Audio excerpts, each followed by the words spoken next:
بسم اللہ الرحمن الرحیم ذالک بأنہم قالوا لن تمسنا النار الا ایاما معدودات وغرہم فی دینہم ما كانوا یفترون۔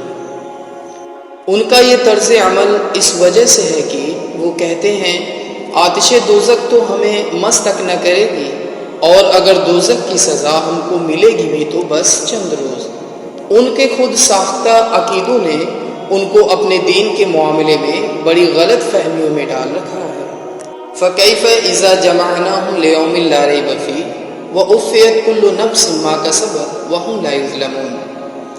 مگر کیا بنے گی ان پر جب ہم انہیں اس روز جمع کریں گے جس کا آنا یقینی ہے۔ اس روز ہر شخص کو اس کی کمائی کا بدلہ پورا پورا دے دیا جائے گا اور کسی پر ظلم نہ ہوگا۔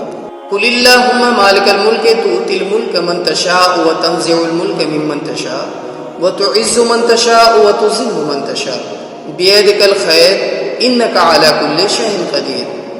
کہو خدایا ملک کے مالک، تو جسے چاہے حکومت دے اور جس سے چاہے چھین لے، جسے چاہے عزت بخشے اور جس کو چاہے ذلیل کر دے۔ بھلائی تیرے اختیار میں ہے، بے شک تو ہر چیز پر قادر ہے۔